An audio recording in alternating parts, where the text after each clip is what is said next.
The Duke rallies his defenders along the fortress battlements. Following months of relentless encirclement, Toulouse unleashes a devastating counteroffensive, obliterating and routing 30,000 invading Muslim forces. The year 721, a time when the ground trembled beneath advancing armies, when the Islamic forces from Al-Andalus surged across the Pyrenees, propelled by the momentum and certainty of imperial conquest. Their objective wasn't merely territorial expansion or subjugation of a realm.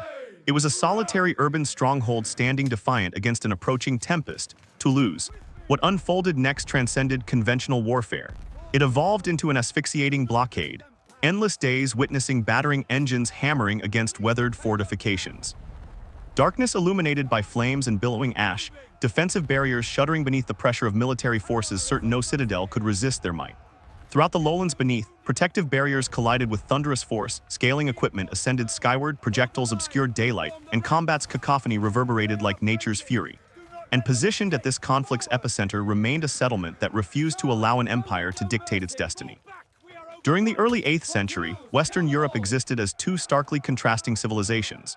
Southward, beyond the towering Pyrenees mountain range, those same peaks that presently separate Spain from France, the Umayyad Caliphate commanded nearly the complete Iberian Peninsula.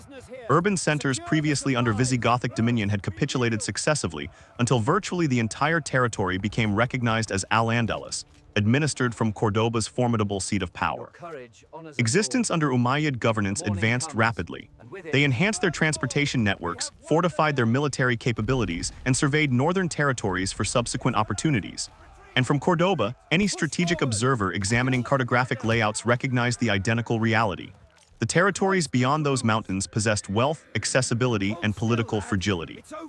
North of the Pyrenees stretched Aquitaine, an expansive autonomous domain within contemporary southwestern France.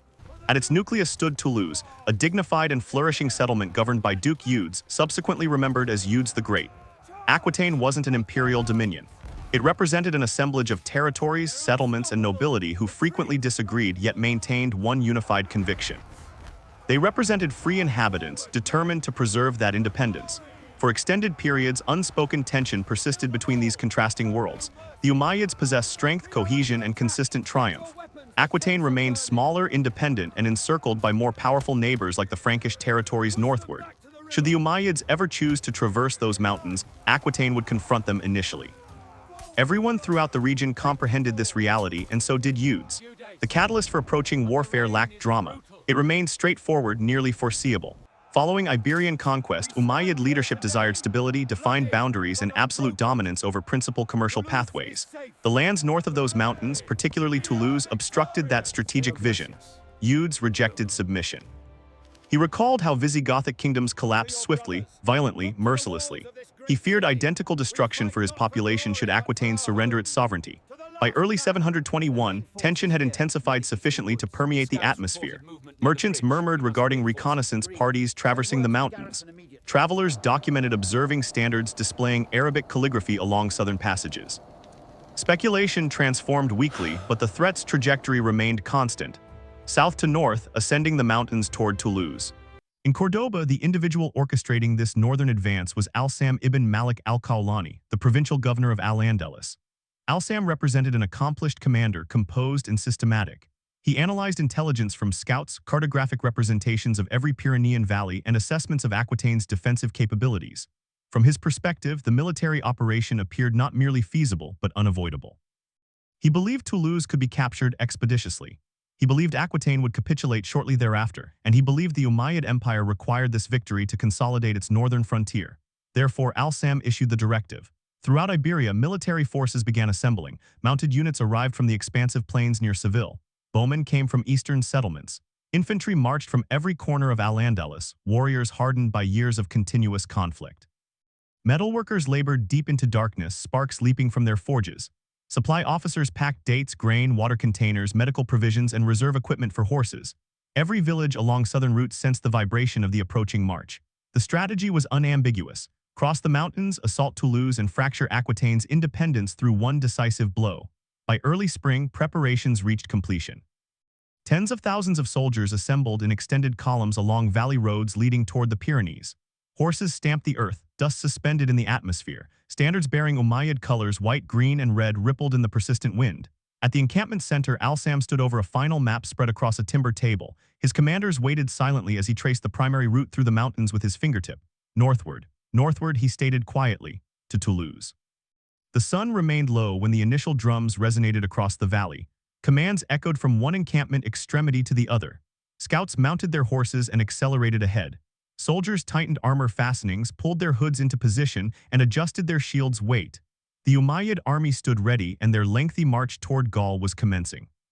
Confirmation of the invasion reached Toulouse at sunset, delivered by a solitary rider whose arrival silenced the settlement more effectively than any warning bell.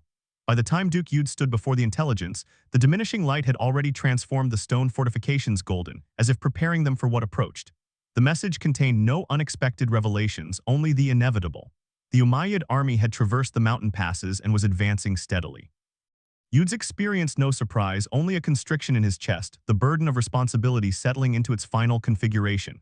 For years he had cautioned Aquitaine that a tempest was gathering beyond the Pyrenees. Now the storm had finally broken. He convened his council at dawn. Rather than panic, the chamber held something quieter, the unmistakable recognition that history was entering their threshold. Maps were unrolled. Intelligence was compared. Every route leading southward conveyed the identical narrative. The approaching force was excessively large to intercept in open terrain and excessively organized to disperse through harassment. If Aquitaine was to endure, Toulouse had to withstand the initial assault. Umayyad understood that a settlement could transcend stone. It could represent a symbol, a memory, a covenant. If Toulouse remained standing, Aquitaine would mobilize. If it collapsed, no quantity of soldiers would preserve them. He issued a summons that spread throughout the countryside like ignition through parched vegetation. Not an oration preserved in stone, but a straightforward demand that every village, every farmstead, every lord and free citizen understood instantly. Aquitaine's survival depended on its population, all of them acting as one, and they responded. Men arrived in continuous streams. Farmers with hands roughened by years of soil cultivation. Hunters bearing aged spears. Young boys whose faces had never witnessed warfare but refused to remain behind. Fields were harvested prematurely so grain could fill the settlement's storage facilities. Metalworkers ignited their forges day and night, reshaping implements into armaments. Women repaired leather fastenings, transported stones to the ramparts, and filled vessels with salt and preserved meat for the months ahead. It no longer resembled a settlement. It resembled a heartbeat, rapid, determined, vital. Umayyad walked among the population without ceremony. His presence alone was sufficient to straighten tired shoulders. He inspected the reinforced gates, examined the towers of Roman stone guarding the streets, and observed as soldiers trained in the courtyards until their movements grew sharp and instinctive.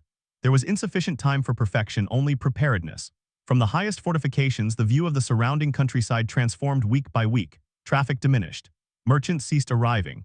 The roads emptied except for occasional scouts racing home with dust clinging to their cloaks. Each intelligence report brought the identical conclusion.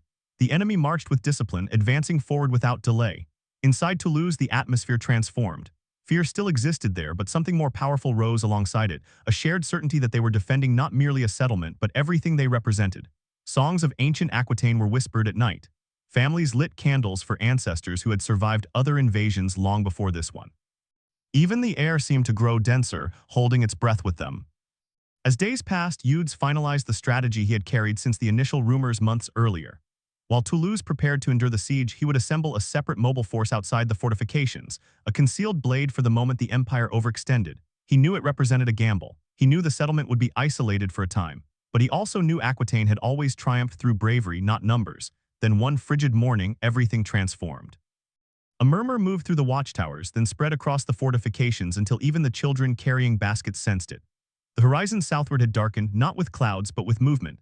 Lines of cavalry, columns of infantry extending farther than vision could follow, standards rising and falling like waves. The Umayyad army had reached the plains before Toulouse. From the ramparts, the settlement's population watched the formation expand, an immense shadow gradually settling across the land. There were no outcries, no shouts, only a tight, breathless silence as reality took shape. The storm Umayyad had warned of was no longer distant. It had arrived, and Toulouse stood waiting for the initial strike. During the night following the Umayyad army's arrival on the plains, Toulouse did not rest. The enemy campfires burned in lengthy organized lines, casting an orange glow that seemed to advance closer with every hour. Even from within the fortifications, the population could perceive it, the steady, disciplined rhythm of an army settling into position as if tightening a grip around the settlement. By dawn, the transformation was absolute. What had been an open plain the previous day had become a fortress of its own. Tents stood in perfect rows. Supply wagons formed guarded corridors. Watchtowers constructed from stacked shields appeared along the perimeter. Everything regarding the Umayyad encampment spoke of confidence, resources, and the intention to remain until Toulouse broke. Inside the settlement, the pressure intensified. Umayyad spent the early hours walking the inner streets, studying the faces of his population. No one wept, but the silence carried 1,000 unspoken fears. Mothers tied charms around their children's wrists. Elderly men sharpened implements that had never been intended for warfare. Life continued, but in a slower, tighter rhythm, as if the settlement itself had learned to breathe more carefully. By mid-morning, the Umayyads executed their initial move. Not an attack, not even a threat, but something more unsettling. They severed the roads. Units of cavalry dispersed across the countryside, blocking every path leading into or out of Toulouse. Watchfires were positioned on ridges to signal movement. Scouts patrolled in silent, sweeping arcs. The message was unmistakable. No one would enter, no one would depart. The settlement was now isolated in every direction. Toulouse had become an island in a sea of enemy soldiers. Umayyad stood on the northern tower, watching dust rise from the distant patrols. There was no immediate assault, no attempt to breach the fortifications, only a tightening net. It was a different kind of warfare, one he knew well, the slow, suffocating method meant to grind an enemy down long before a ram touched the gate. Still, he refused to let the settlement drown in fear. He ordered the grain stores opened and counted. He supervised the rationing of water and food. He walked the ramparts with quiet, steady steps, pausing beside each group of soldiers so they could feel his presence, not as a commander giving orders, but as a man sharing their burden. Meanwhile, the Umayyads continued their preparations with cold precision. They brought forward heavy timbers and lengthy bundles wrapped in cloth. Soon, the distant clatter of metal signaled the construction of siege engines, though none were yet rolled toward the fortifications. They were building something larger, something meant to break more than stone. Watching from above, Umayyad sensed it. The enemy wanted to crush both body and spirit before they struck. By late afternoon, the tension had grown unbearable. The sky over Toulouse darkened with gathering clouds, but heat still rose from the ground, heavy and suffocating. Families huddled near doorways, listening for any change in the rhythm outside. Then the change came not with noise but with quiet. The Umayyad camp, which had been filled with the clatter of construction and shouted commands, suddenly fell still. Rows of soldiers took their positions. Banners were raised in slow, deliberate motions. Archers climbed the newly built wooden towers. Engineers lined up behind massive covered frames. From the fortifications, Toulouse watched them move like a single organism, efficient, patient, terrifying. And then the waiting ended. A single drum beat rolled across the field, deep, heavy, absolute. The first assault had begun. It commenced with the archers. A wave of arrows burst upward, darkening the sky. The defenders threw themselves behind merlins as arrowheads hammered into the stone with vicious force. Every strike echoed through the fortifications, rattling bone and nerve alike.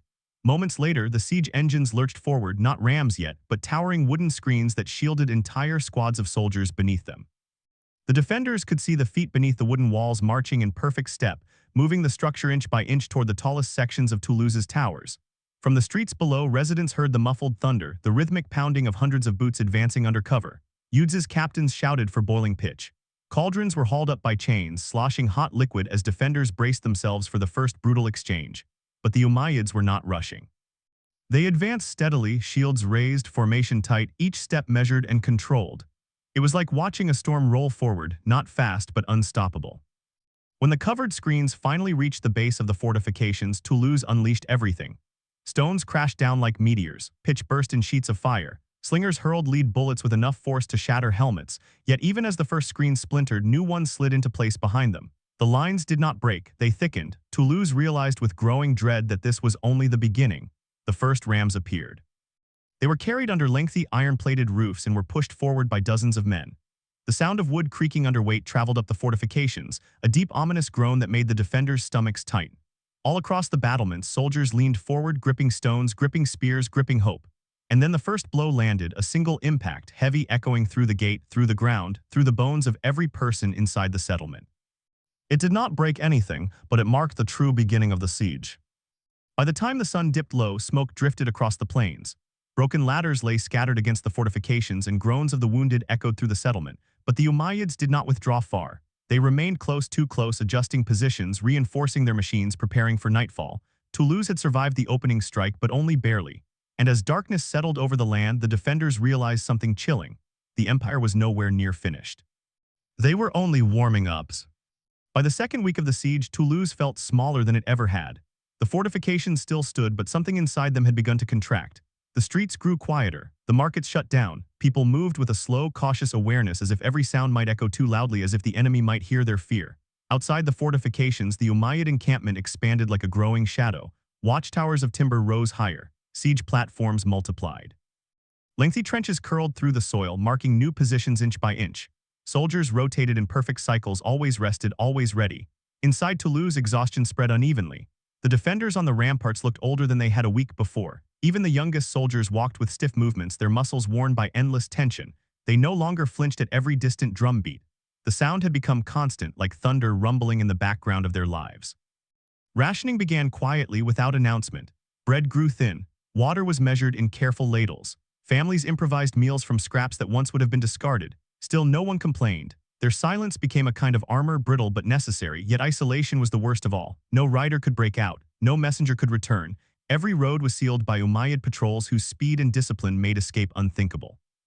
Even birds seemed to avoid flying over the enemy encampment, as if the very air above it was dangerous. For Udes, the hardest burden was knowing that Aquitaine's reinforcements were out there somewhere, scattered, slow to gather, unaware how much time Toulouse had left. He spent lengthy nights studying the horizon, searching for any signal, any flicker of hope. But the distance remained empty, and every hour the enemy grew stronger. On the 5th day after the first assault, the Umayyads rolled forward a new set of engines, larger, darker, reinforced with iron plates that reflected the sun like shards of broken mirrors. The defenders felt the shift immediately. These machines were not meant to test the fortifications. They were meant to shatter them. The first bombardment struck before noon. The engines did not throw stones. They hurled entire slabs of carved rock, each one landing with an impact that shook dust from ceilings and sent ripples through the wells. The sound carried through the settlement like a deep, unanswered question. People paused mid-step. Children stared at the vibrating fortifications. Soldiers tightened their grips on spear shafts slick with sweat. By nightfall, cracks had begun to appear along sections of the outer parapets. Nothing catastrophic, not yet, but enough to remind everyone that stone, even ancient Roman stone, could not endure forever. Udes increased rotations on the ramparts. He ordered repairs through the night, but every time a wall was patched, another impact landed somewhere else. It was a race the settlement could never truly win.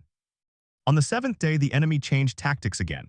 At first, it appeared harmless, small units moving closer than before, carrying bundles of reeds and leather shields, but Udes recognized the pattern instantly. They were preparing blind zones, dead angles beneath the fortifications where defenders could not aim. Once those blind zones were created, sappers could move in, digging under the foundations, undermining the stone from beneath. It was slow. It was methodical. It was deadly, and it terrified the defenders far more than any ladder or ram. The population of Toulouse felt the shift, even if they didn't understand the tactic. They sensed the enemy tightening its grip in ways they could not see. Even the air grew heavy, as though the settlement itself was being pressed from all sides. Inside the fortifications, tempers sharpened. Every argument, every mistake felt larger, more dangerous. Mothers whispered prayers every hour. Fathers tried to speak calmly, though their eyes betrayed the pressure. Children watched the adults more than the fortifications, searching for signs of hope that weren't there. But Toulouse did not break. The spirit that had held the region together for generations, stubborn, proud, fiercely independent, now wrapped itself around the settlement like a shield. No one spoke of surrender, no one even suggested it. The settlement would hold or it would fall with its population standing upright. For Udes, that resolve was both a blessing and a burden. He felt their trust like a weight on his shoulders, a weight he could not afford to drop. As the sun set on the 9th day, Udes stood alone on the highest tower. Below him, the Umayyad encampment glowed like molten iron, alive with movement and purpose. Far beyond it, beyond the hills, lay the source of his last hope, the Aquitanian forces he had called weeks earlier. They were on their way, he had to believe that. He had no choice, but would they come in time? A distant thud interrupted his thoughts. Another strike from the great engines. Dust drifted down the tower stairway. Somewhere below, a child cried until a mother held her close. Udes tightened his grip on the parapet. The fortification still stood, the settlement still breathed, but the siege was growing darker, heavier, more suffocating with each passing hour. And Udes knew in the depth of his bones that the next phase of the battle would demand everything Toulouse had left. The noose was tightening, and the true breaking point had not yet arrived. On the 10th day, the siege stopped being a slow tightening of the noose. It turned into a blade. Just before sunrise, Toulouse was shaken awake by a sound deeper and heavier than anything the defenders had heard so far. It wasn't the thud of stones, it wasn't drums. It was the roar of mass movement, thousands of men advancing at once. By the time the lookout sounded the alarm, the Umayyad army was already shifting into combat lines. Torchlight flickered across shields as ranks tightened in perfect formation. A lengthy murmur rolled through the settlement, fear, awe, disbelief, before dissolving into the frantic scramble of soldiers taking their posts. Udes was already on the fortifications. He didn't shout, he didn't raise his arms dramatically. He simply watched, jaw set, as the plain in front of Toulouse transformed into a battlefield of ordered devastation. The first blow fell on the western fortification. A team of sappers hidden for days near the trenches ignited a series of charges beneath the foundation.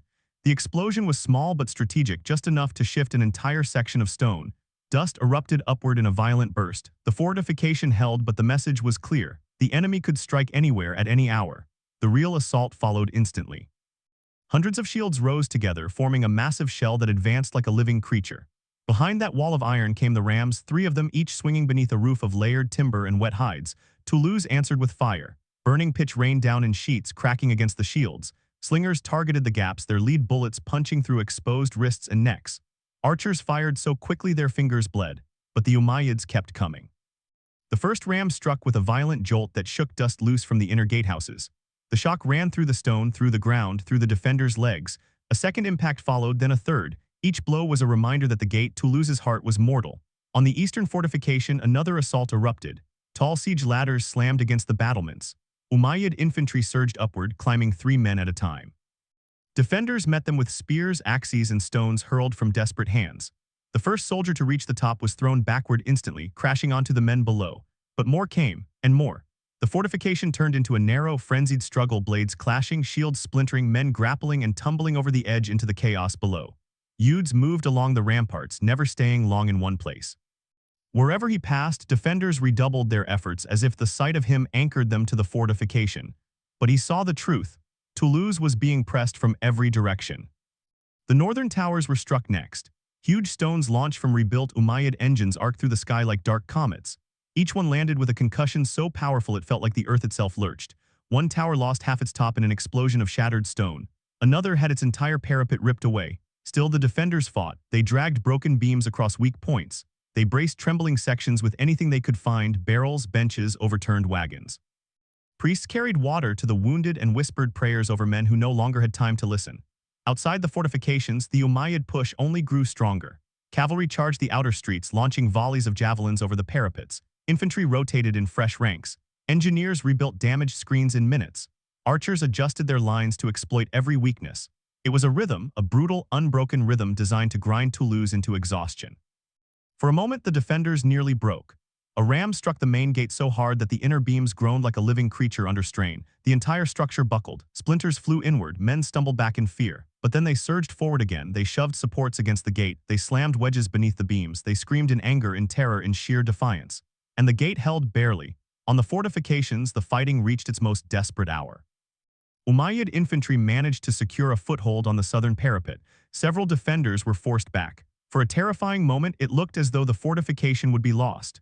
Umayyad bolted across the battlements with a speed that belied his age. He reached the collapsing section just as enemy soldiers spilled over the edge. The defenders gathered around him instantly. They struck in a single brutal wave, pushing the intruders back step by bloody step, until the ladder beneath them cracked and toppled, sending a cascade of armored bodies into the dust below.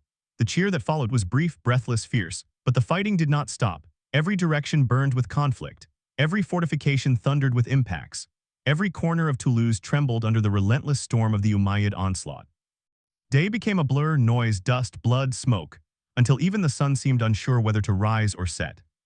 Finally, as the sky dimmed to a deep bruised red, the Umayyad drums signaled retreat. Not defeat, a pause, a calculated breath. They pulled back in perfect order, leaving behind wreckage, bodies, and the shattered remains of ladders and rams. Toulouse did not celebrate. No one had the strength. Men collapsed against the fortifications. Women dragged water to the exhausted. Every heartbeat felt like a victory borrowed from the edge of collapse. Umayyad stood alone for a lengthy moment, gripping the parapet, chest tight with exhaustion. The fortification still stood. The gate still held. But the truth pressed in on him like the weight of the sky. The Umayyads had not thrown all they had. That was only one day, one attempt. There would be another and another until something stone, steel, or spirit finally shattered. Toulouse had survived the first storm. Now it had to survive the next. The night after the great assault, Toulouse barely slept. The defenders lay wherever they collapsed against the fortifications, on broken steps beside overturned barrels. The settlement was silent except for the soft crackle of torches and the distant hum of the Umayyad encampment reorganizing for the next inevitable attack. Umayyad remained awake. He walked the ramparts lengthy after the last torch dimmed, studying the battlefield with eyes that refused to surrender to exhaustion. He could feel it, an invisible thread stretched tight between the two armies. One more day of this and Toulouse would break, not from cowardice but from sheer depletion. The fortifications were cracked, the gate was weakened, the population was starving. If he waited for the next assault, the settlement would fall. So Udes made the only decision that remained. He would not wait, he would strike first. Before dawn, he gathered the small mobile force he had hidden outside the settlement weeks earlier, the very risk he had taken before the siege began. These were not fresh soldiers. They were Aquitanian Levites who had been moving quietly through the countryside, assembling in fragments, guided by messengers who slipped through shadows like ghosts. Now, in the dark hour before sunrise, they stood together at last, tired, bruised, but burning with a quiet fury. Udes addressed them not with speeches, but with presence. He mounted his horse with slow, deliberate movements, showing them he was not asking them to risk anything he would not risk himself. They understood. As Toulouse watched from the fortifications, Udes and his hidden force rode out into the pre-dawn darkness, circling the hills, disappearing behind the ridges where shadows swallowed everything. Inside the enemy encampment, the Umayyads prepared their next strike. Engineers reported the rams repaired. Officers inspected ladders and shields. Infantry assembled in perfect rows beneath the stars. No one expected an attack from outside, not after 10 days of siege, not after breaking Toulouse nearly to its knees. As the sky lightened, the Umayyad commanders signaled their troops into formation for the morning offensive. And then they heard it, a rumble from the north. Faint at first, then growing, a vibration through the soil like the distant roll of thunder. For a moment they hesitated, and in that moment Udes struck. Came from the shadows at full speed, his cavalry charging downhill with terrifying momentum. The sound exploded across the plains, hooves pounding, iron clashing, men shouting in raw explosive unison. The Umayyads scrambled to form a defensive line, but the surprise was complete. Udes's riders smashed into their flank like a hammer shattering bronze shield. The impact ripped through the encampment. Tents collapsed. Supply lines broke. Officers shouted orders that were drowned beneath the roar of charging horses. From the fortifications, Toulouse erupted in disbelief. The defenders cheered until their voices cracked, watching their duke tear into an army that had seemed unstoppable. The Umayyads tried to counterattack. Their commanders forced archers into position, ordered cavalry to swing around, attempted to rebuild formation. But the field was chaos. The trenches they dug now trapped their own men. The siege engines became obstacles. The rams that had threatened Toulouse only hours earlier now blocked their retreat, and Udes did not give them time to recover. He cut deep into the heart of their encampment, striking at command tents, supply wagons, and officers trying to regroup. The Umayyad formation bent, then twisted, then cracked. That crack became a fracture. The fracture became a collapse. It was not the fortifications of Toulouse that broke. It was the confidence of the empire. The defenders, fueled by adrenaline and disbelief, opened the gates. A small force charged out to strike the disoriented Umayyads from the front, coordinated perfectly with Udes's assault from behind. Caught between two waves, the Umayyad army finally faltered. The lines dissolved, fighters scattered, horses panicked. Shouts became screams. Discipline evaporated. What had been the most feared force in Iberia became a mass of broken units trying desperately to escape the disaster unfolding around them. By midday, the plains outside Toulouse were unrecognizable, littered with abandoned shields, splintered ladders, and the remains of a siege that had come undone in a single morning. Udes did not pursue far. He knew victory had already been won, not through slaughter but through survival. When he returned to the fortifications, the population of Toulouse gathered in a trembling silence. They did not cheer, they did not shout. Many simply cried with relief, with exhaustion, with the knowledge that they were still alive. Udes dismounted slowly, his armor dented, his hands shaking with fatigue. But when he looked at his population, he stood straighter. Toulouse had endured, not because its fortifications were strong, fortifications could crack, not because its weapons were advanced, they were not. It endured because its population refused to let an empire erase them. In the days that followed, the story spread across Aquitaine, across Frankish lands, across the mountains and beyond. The settlement that should have fallen did not. The duke who should have been defeated was not. The empire that seemed unstoppable had been stopped. Years later, when people spoke of the Battle of Toulouse, they did not speak only of fortifications or swords or strategies. They spoke of resilience, of a small corner of the world that stood against a tide larger than itself, and of a dawn when a settlement believed it was dying but instead witnessed its greatest hour. The siege ended. The memory did not. In the months after the siege, Toulouse rebuilt slowly. Stones were reset, gates repaired, scars stitched themselves into the settlement's memory.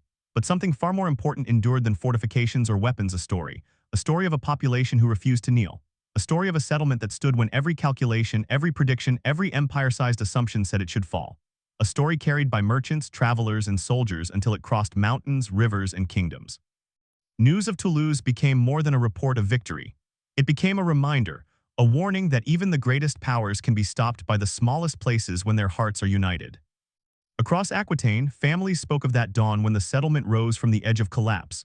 Across Frankish lands, lords whispered that courage could rewrite the fate of nations. Across Al-Andalus, commanders studied the defeat with unease, knowing it had shaken something deeper than strategy. And in Toulouse itself, the legacy lived in quieter ways, in the way children traced cracks in the old fortifications, knowing they were marks of courage, not weakness. In the way elders told the story around hearths, their voices soft but proud. In the way the settlement looked at its duke, not as a hero carved from legend, but as a man who had stood with them, bled with them, and believed in them when hope was a fragile thread. The Battle of Toulouse did not carve Aquitaine into an empire. It did not end wars. It did not change the world overnight, but it did something rarer. It proved that identity, the shared belief in who a population are, can outlast armies, empires, and centuries. And lengthy after the dust of the battlefield faded, lengthy after the soldiers returned to their fields, one truth remained. Toulouse survived not because of stone, steel, or chance. It survived because its population chose to stand together. That was its legacy, and that was its triumph.